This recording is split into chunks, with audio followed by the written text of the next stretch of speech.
मुस्लिम तरुणानं हिंदू मुलीला प्रेमाच्या जाळ्यात ओढून तिचं धर्मांतरण करण्याचा निंदनीय प्रकार म्हणजेच लव्ह जिहाद. आजवर लव्ह जिहादची अशी अनेक प्रकरणं देशभरात घडली आहेत. पण सध्या उत्तर प्रदेशात या जबरदस्ती धर्मांतरणाचं एक वेगळंच प्रकरण समोर आलंय. या प्रकरणात धर्मांतरण करणारा आरोपी मुस्लिम तरुण नाही, तर चांदनी कुरेशी नावाच्या एका तरुणीनं आयुष मलिक या हिंदू तरुणाला जबरदस्तीनं मुस्लिम धर्म स्वीकारायला लावल्याचं सांगण्यात येत आहे.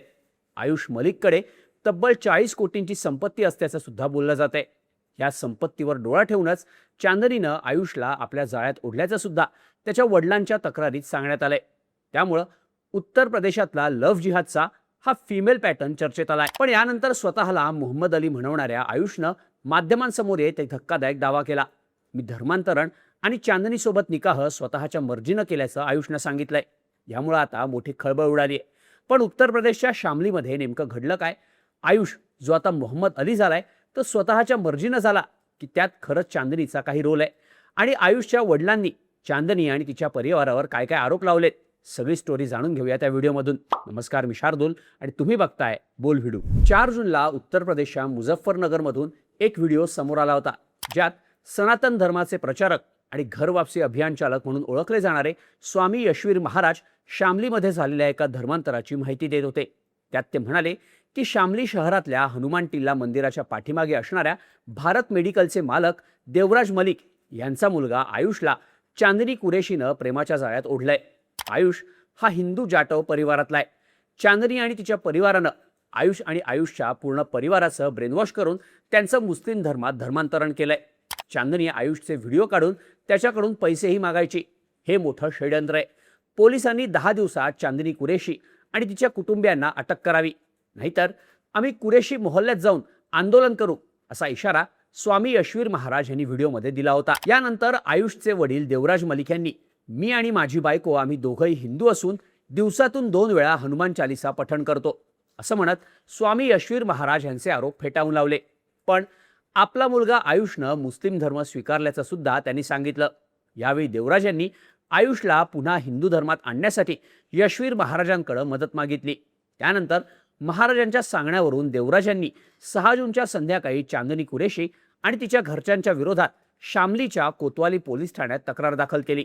दरम्यान हिंदुत्ववादी संघटना आक्रमक झाल्यानं पोलिसांनी तात्काळ कारवाई करत Uttar Pradesh anti conversion law, फसवणूक, गुन्हेगारी कट रचणं, अवैध वसुली करणं, ब्लॅकमेलिंग अशा आरोपांखाली 6 जूनला चांदनी कुरेशी आणि तिचे वडील इस्लाम कुरेशी यांना अटक केली. पण या प्रकरणात फक्त हे दोघेच आरोपी नसून चांदनीची आई सादाब, बहीण सुमाईला, राबिया, भाऊ अमन आणि आसू यांचाही समावेश असल्याचा आरोप करण्यात आलाय. देवराज मलिक यांनी माध्यमांना दिलेल्या माहितीनुसार त्यांचा मुलगा आयुष हा लहानपणापासूनच धार्मिक होता.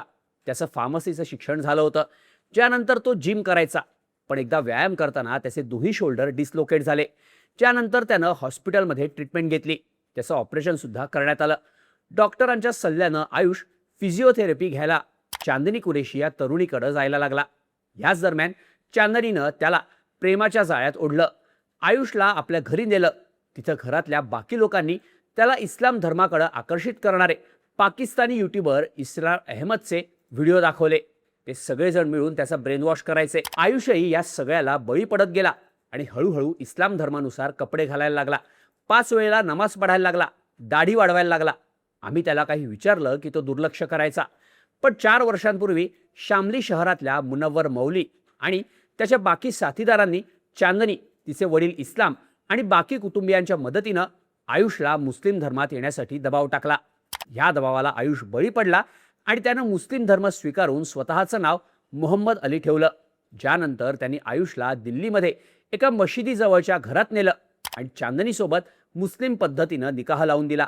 त्या संदर्भात एक खोटा निकाहनामा सुद्धा तयार करून देण्यात आला, असं देवराज मलिक यांनी सांगितलंय. पण ही गोष्ट देवराज यांना कळली तेव्हा त्यांनी चिडून आयुषला काही दिवस घरापासून लांब ठेवलं. पण काही काळानंतर त्यांनी आयुषला पुन्हा घरात घेतलं. ज्यानंतर चांदनी आणि तिच्या घरचे आयुषच्या मदतीनं देवराज मलिक यांच्याकडे पैशांची मागणी करायला लागले.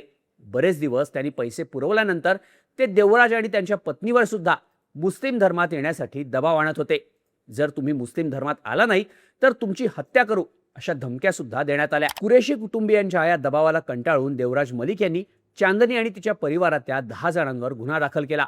असं देवराज मलिक यांनी सांगितलं. त्यानंतर शामली परिसरात तणावाचं वातावरण निर्माण झालं. ज्या 10 जणांवर गुन्हे दाखल केले गेले त्यातले 2च सध्या अटकेत असून बाकी 8 जण फरार आहेत. पोलिसांनी त्यांना शोधण्यासाठी वेगवेगळी पथकं पाठवली असल्याचं सांगण्यात येत आहे. दरम्यान काही हिंदुत्ववादी संघटनांनी चांदनी कुरेशीच्या घराबाहेर जाऊन आंदोलन केलं. तिच्या परिवारावर धर्मांतरण करण्याचं रॅकेट चालवत असल्याचे आरोप करण्यात आले. पण या सगळ्यात ज्या आयुष उर्फ मोहम्मद अली सोबत धर्मांतराचा प्रकार घडला होता तो कुठेच दिसत नव्हता. पण 8 जूनला तो पुढे आला आणि त्यानं माध्यमांसमोर स्वतःची बाजू मांडली. त्याचं बोलणं ऐकून परिसरातल्या सगळ्यांनाच धक्का बसला. तो म्हणत होता की चांदनी आणि तिच्या घरच्यांना फसवलं जातंय. ती माझ्या आयुष्यात येण्याआधीपासूनच मी मुस्लिम धर्माच्या चालीरीती पाळत आलोय. मी गच्चीवर जाऊन लॅपटॉपवर इस्रार अहमद यांचे व्हिडिओ बघायचो. कधी घरी जमलं नाही तर नेट कॅफेवर जाऊन बघायचो. मी पहिल्यापासूनच मुस्लिम धर्माच्या पद्धतींना मानत होतो.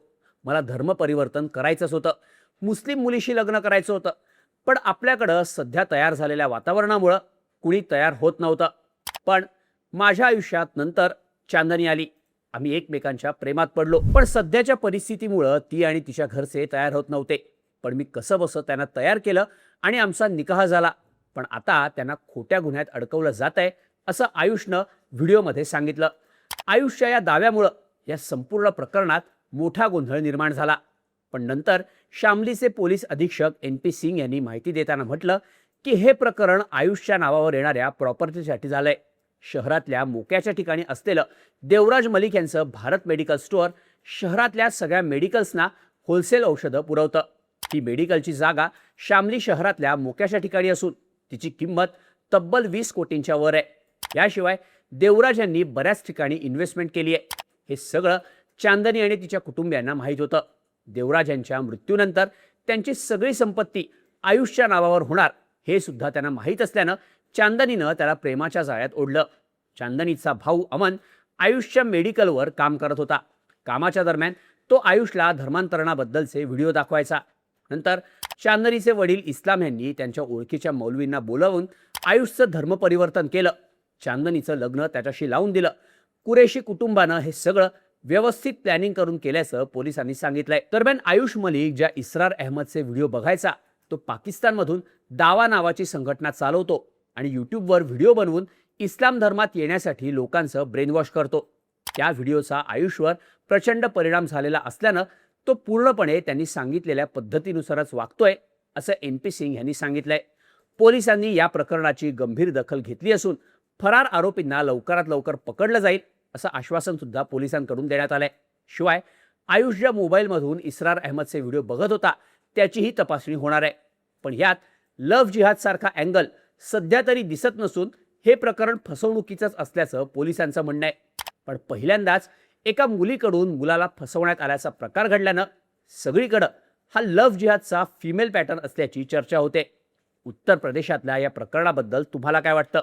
पोलिसांच्या सांगण्यानुसार खरंच हे फसवणुकीचं प्रकरण आहे की लव्ह जिहादचा नवीन पॅटर्न आहे?